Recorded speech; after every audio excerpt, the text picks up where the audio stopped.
Once again, I'd like to welcome all those of you joining in right here at the Economic Times Diversity Inclusion Summit, the second edition, with our all-new theme of inclusivity and organizational identity to drive growth. Let me once again tell each one of our viewers that we have a lot of excitement in store for all of you. Please do visit us at our lobby zone. We've created a special speaker lounge for all our speakers to meet and network amongst themselves. For all of you to connect with peers from the industry, we have created a special networking zone. So I'd like to welcome all of you to join in right there. We also have a lot of fun happening at our Twitter wall. I'd like to encourage all of you to please share your thoughts on DNI with the world, what you think, what your organizations are doing, and what you think about our various sessions, the speakers that we've lined up for you, joining us from across the globe, sharing their experiences, how their organizations are setting goals in DNI, and also how they're closing to achieving them. So a lot more happening right there. I'd like to encourage all of you to please use our hashtag ETDNI. And let me tell you, there are big wins for you as well. Let me once again take a moment and thank our partners for their support in us. Our industry partner, UBS. I'd also like to thank our gold partners, Qualcomm and ABN Bev. Let me also thank our knowledge partners for the summit, BCG in India, ET Insights, a supporting association, National Institute of Personnel Management, our media partner, Silicon India, and of course, this virtual summit has been brought to you by ET Edge. So as we look forward to a lot happening right here after the absolutely amazing sessions that we've had through the day, and in case all of you have just joined in, let me tell you that we have an entire recording for you. You can visit us at the agenda, click on the link that you'd like to revisit and have a look at the various speaker sessions lined up for you in just a bit. Up next is a spotlight address on thoughtful leaders to build an inclusive workplace and society. We will now be joined by Ms. Sindhu Gangadharan, Senior Vice President and Managing Director, SAP Labs India. As she holds dual responsibilities at SAP, she's responsible for product development and innovation at SAP's research and development facilities across the country. She has worked on various products, technologies, and innovative platforms and has held several strategic and leadership positions managing global teams. She has also played a pivotal role when it comes to shaping SAP's integration strategy by growing SAP's integration product portfolio as the head of product management for SAP Integration Suite, IoT, and SAP Procession Orchestration.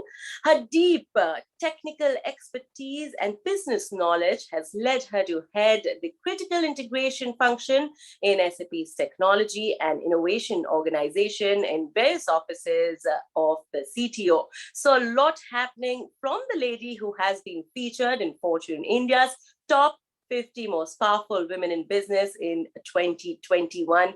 We'll all get to learn something or the other for her. Let's extend a very warm welcome to her. Good afternoon, everybody. Thank you so much for having me here today as part of the ET Diversity and Inclusion Summit.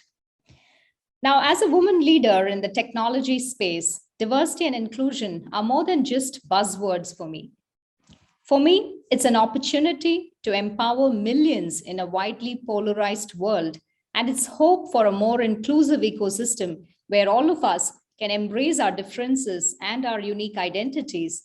And it's a fascinating challenge that requires organizations to step up and disrupt the orthodoxies associated with creating a truly inclusive workplace and a society. So the change begins with each one of us, and it begins now. Now, we love this quote where we say, diversity means being invited to the party, but inclusion means dancing at the party. So what I mean to say is, while diversity is the reflection of the world in which we live in, inclusion is all about creating that sense of belonging, be it at an organization level or be it in the societies that we are all part of. Now, the first thing to acknowledge about diversity is that it can be difficult. I come from an industry where the skewed gender ratio was almost accepted till a few years back. But luckily, not anymore. The good news is that more and more organizations are taking very concrete steps to create a diverse and an inclusive workforce. And it is no longer such an empty slogan, right? It is a business decision which is critical to an organization's growth and the evolution of our societies. And this is also backed by some solid facts and research. Being around people who are different from us makes us more creative, makes us more diligent, and makes us more hardworking. The fact is that we want to build teams and organizations who are capable of innovating, and for this, we need diversity. Because diversity clearly enhances creativity. It encourages the search for new information and perspectives, leading to better decision-making and problem-solving. Diversity can improve the bottom line of companies and lead to that unfettered innovation, unfettered discoveries, and breakthrough innovations. Even simply being exposed to diversity can change the way we think. And according to research, one of the best ways to boost an organization's capacity to transform themselves and their products may involve hiring more women and culturally diverse team members. Now, if we switch to an India-specific perspective, thankfully, we are seeing a great significant change, especially in technology. Now, if you look at NASSCOM and the leadership team at NASSCOM, both the chairperson as well as the president are women leaders, which is unprecedented in the history of NASSCOM. So I think the message is loud and clear, and it clearly sets the tone also for the industry and our organizations to follow suit. And I also say this because I'm part of the NASSCOM Executive Council, and this is indeed a major topic of discussion amongst us, and it is right on top of our priority list. I've always said this, and I will continue to reiterate that the onus is on each one of us as responsible organizations to empower women and also set them up for success. We should take responsibility to also create that right environment for women to feel encouraged and also motivated every single day, and also to make sure that they receive the right guidance to deliver at their best. Now, when we talk about creating the right environment, of course, it consists of many aspects, which include aspects like pay equity, flexible work options, equal opportunity, also leadership development, mentoring, coaching, and many others. And it's great to see organizations like SAP take very significant steps in this regard and help bridge the gap. And now with flex work or hybrid work, we have an even better opportunity to course correct. One of the many advantages of flex work is that it gives organizations the opportunity to work with global resources. Now, location becomes less relevant in the new normal. So organizations are building winning teams with some of the best resources from all over the world.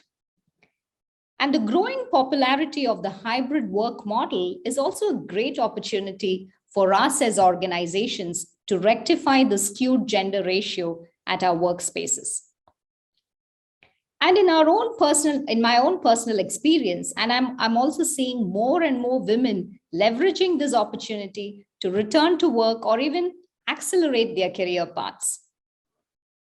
However, there are many industries which still need better representation of women at all levels.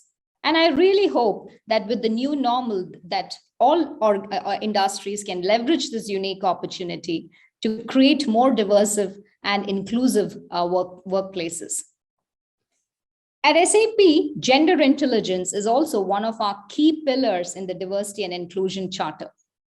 Now, over the years, along with setting targets to hire more women into the organization, we've invested into a lot of design programs as well and initiatives to support our women and also create that work environment where everybody can thrive, particularly women can thrive. And we've introduced women-friendly policies like work from home, part-time work, sabbaticals, on-site childcare facilities, amongst many others.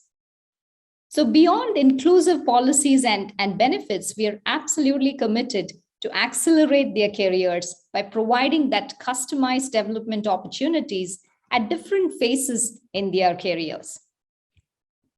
But it's also important to remember that diversity and inclusion is not just limited to empowering only a particular gender. Now, each one of us desires a corporate culture that creates those spaces, those rewards, those strategic practices, policies, and behaviors, right? Culture that allow all people not only to bring their fullest sense of self to work each day, but to also lead with our best contributions towards our company's mission, vision, and goals. And to achieve this, it is very important to acknowledge all forms of diversity and empower every single individual to bring their best self to the workplace, irrespective of their race, their sexual orientation, their age, or any other factors.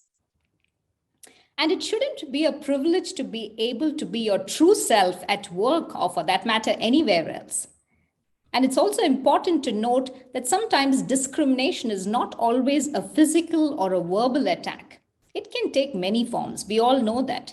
It can also be restrictions to healthcare, right? Education, information, and other benefits, personal benefits. So discrimination is not always obvious, not always on your face. So at SAP, we are a proud ally of the LGBTQIA plus community.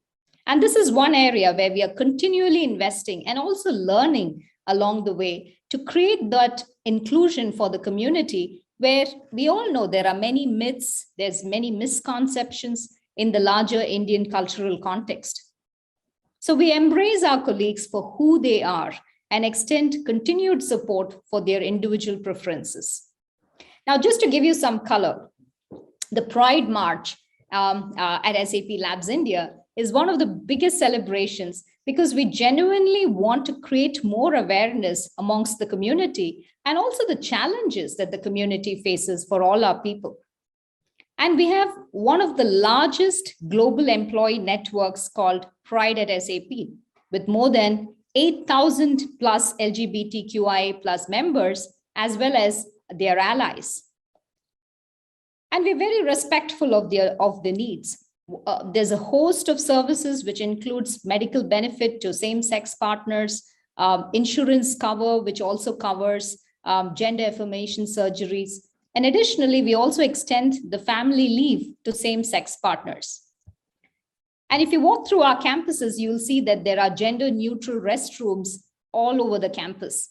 Now, you might think these are small changes, but these are very significant changes to create that inclusive work environment for everybody. Similarly, it's great to see organizations embracing neurodiversity. And at SAP, we're trying to reshape notions of employment possibilities for individuals in the autism spectrum. And we believe that there is no designated jobs for people with autism. Instead, talented individuals with autism are hired according to their skills, their abilities, their education, and their capabilities, just like any other employee. And once hired, of course, their unique requirements are integrated at each stage of the employee life cycle. Now, I can go on and on talking about this, but I just want to call out one thing. Just last month, SAP Labs India was also recognized for our continuous efforts in the area of diversity and inclusion by the Harvard Business School. And our D&I practices are now part of an academic curriculum in the form of a case study at Harvard. So this is also something that we are really proud of. But like I mentioned before, the first thing to acknowledge about diversity and inclusion is that it can be difficult. But like I said, it's definitely not impossible. What we've seen over the years is that many D&I initiatives sometimes don't work in the long term. And that is because people adopt behavior because they're just told to do so, but backslide once the focus is off or a sponsor just leaves or moves on. So having just a business case is not enough to change behavior. People begin to adopt new capabilities which really stick when it's part of the core culture and when they're part of the way we work and not just as an add-on. So when you nudge people towards that right behavior, the right culture, Rather than telling them, hey, this is how you do it, I think there's more long-term success. So in closing, I would once again say that it shouldn't be a privilege for any one of us to bring our true self to the workplace or anywhere else.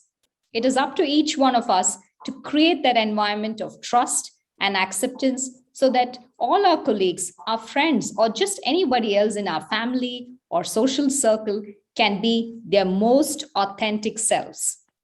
It's important to embrace our differences, our unique strengths, and just anything else that makes us unique and who we are in our own beautiful ways. Clearly, the world needs a lot more kindness today. So let's make sure we all do our bit.